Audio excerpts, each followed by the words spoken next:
Hello. I am trying to get started here with recording a YouTube video. Now, I am not having problems with my computer. I'm just not having good luck with getting started myself. Can't get my mind on what I'm supposed to be doing, I suppose. Um, Chapter 15. Continuing on with the discussion of identifying nutritional needs of children, which is our course competency, one of three.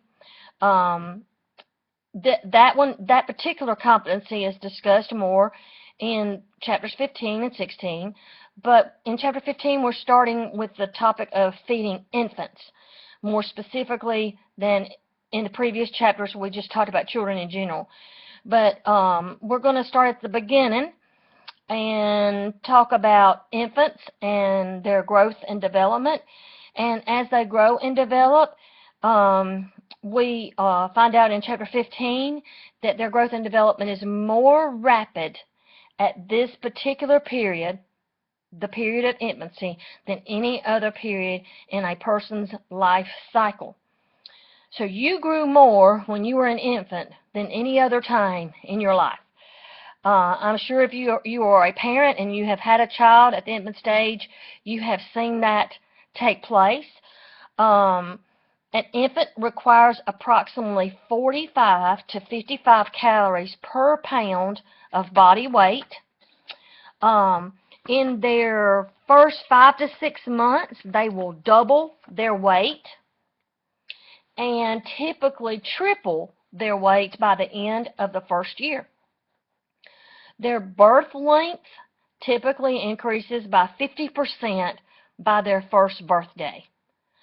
So, with that being said, food and feeding relationships play an important role in meeting an infant's biological, learning, and developmental needs.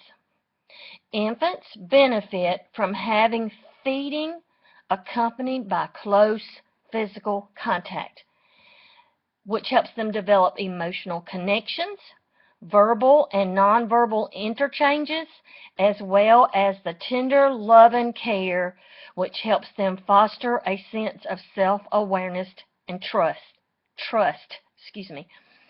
Failure to meet an infant's physical and emotional needs can lead to serious delays in growth and development.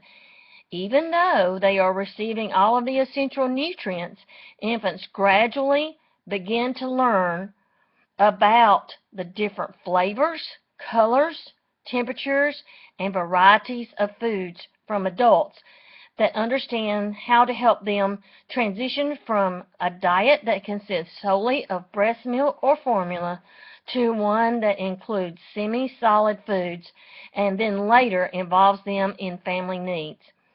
If you will take a look at the teacher checklist 15-1, it's a green box at the top of 382. There is that checklist shows the recommended infant serving sizes. Meeting the infant's critical energy and nutrient needs presents a significant challenge, such as they have a small stomach capacity, which limits the amount of food they can consume at a given meal. They must be offered frequent, small feedings of nutrient-dense foods, 6 to 8 feedings in a 24-hour period during the first few months. Physiologically and developmental readiness, the infant's intestines are not fully functional, and they do not produce the enzyme amylase, and I'm going to have to look up the pronunciation of that, but that enzyme is needed to digest starches, and starches are in cereals. One of the first cereals, I do remember this from the days that my children were infants, that they begin with, or that they recommend, is rice cereal. And so that is why infants are not ready to begin with. Their intestines are not able to digest those starches, which is why they say to wait. I think the period of time, if I remember correctly, was 6 months. It's been a while. It's been a while since I've had to do that. Another issue is their kidneys are not effective in filtering waste products, which makes them more prone to dehydration. Their tongue, the reflexes allow the infant to suck but not move food from the front to the back of the mouth, so which would keep them from being able to eat solid foods because their tongue is not, they're not ready for that. Physiologically and developmentally, they're not ready for that. The chapter goes on to discuss the benefits or the advantages and disadvantages of breastfeeding as well as formula feeding to both the infant and the mother. How can you tell if an infant's nutrient needs are being met? It is likely that an infant is receiving adequate nutrients if he or she continues to grow, increasing their length and their weight at an appropriate rate, if they have energy for active play, and avoid frequent illness. Another table, 15-4, is a yellow box at the top of 389, behavioral signs of hunger and fullness. And that's a good thing to refer to so that you will know when the infant is actually full, because they can't tell you, so you have to go on their behavior. I will have to say, I always think of this when I'm going through this. I wish I had known this about 23 years ago, because that's how old my oldest child is, soon to be 23, and a lot of this information would have been very helpful to me at that time, because I did not know. Even though I had a great pediatrician, great doctors, nurses, my mom, my mother-in-law, but anyway, this information would have been good too. Okay, the introduction of semi-solid foods. Infants, how do you know when an infant is ready to transition to solid foods? Well, is the infant able to accept foods and swallow them? Is the infant able to sit up in a chair? Is the infant able to assert self, or turns their head away, or pushes the spoon away when they're no longer hungry? Is the infant ready to interact and socialize? Does the infant show interest in touching and picking up foods? Okay, another checklist, 15-4, is a green box at the top of page 392. It's about age-related infant eating behaviors. Good checklist to check out. There again, those of you that have infants, or plan to have infants, or work with infants, or plan to work with infants, this information will be very valuable to you. Feeding precautions. Choking is a common problem as an infant transitions from milk to solid foods. Children with certain developmental disabilities and medical conditions may also have difficulty swallowing. No, we as adults need to know how to perform the Heimlich maneuver and CPR, and you guys have just recently been trained in CPR. And I don't know, because I didn't sit in the class with you guys, if Mr. Bennett went over the Heimlich maneuver with you guys. There is a good graphic in the textbook in a previous chapter, but that's something that they talk about, as far as how to help with someone that is choking. And of course, it's different with children because of the size of the body, but it's not a lot different. And I lost my place. I was talking about the Heimlich maneuver. Okay, always cut food in small pieces. Avoid serving foods that are hard to chew, such as raw carrots or sticky peanut butter, for example, and foods that are difficult to swallow. In a previous chapter, one of the previous chapters we just did, I'm not sure exactly which one now, 12, 13, and 14, I typically group those three together. We talked about actual foods that are appropriate for children at various stages.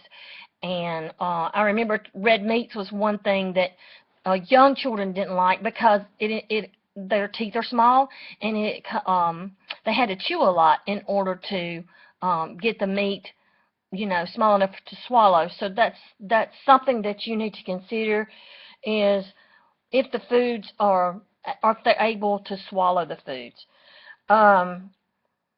Okay, we discussed the next few things here that I'm going to talk about as a part of Chapter 15. We've discussed as a part of the health unit, but we're going to reinforce these ideas in this nutrition unit again.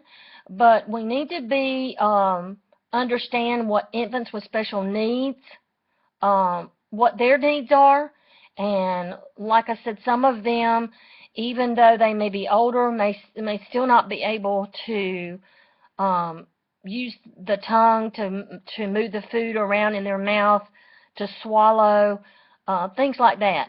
Infants with special needs, and there are many. Like, for instance, a child who is born with a cleft palate, for example, would be, and all that can be corrected depending on the severity.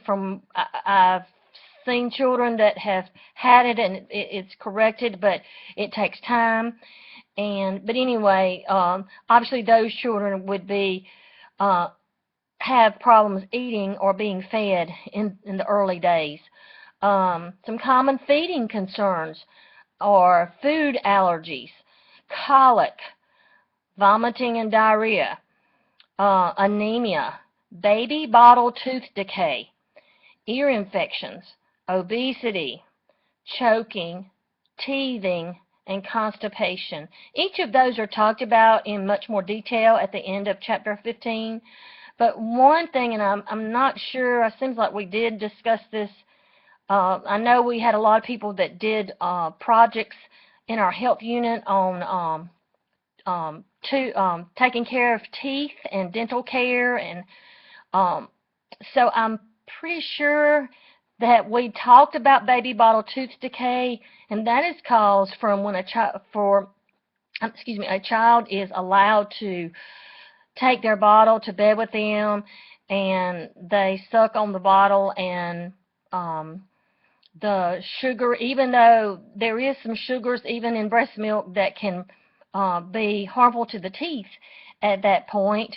And anyway, it is not good to prop up a bottle for a child to eat. We've discussed that in previous chapters, and even when we talked about our rules for child care learning centers, there is a proper way to feed an infant, and it is to hold that child in your arms and hold the bottle, and you never prop the bottle up for the child to eat on their own, because that is one way that baby bottle tooth decay can form.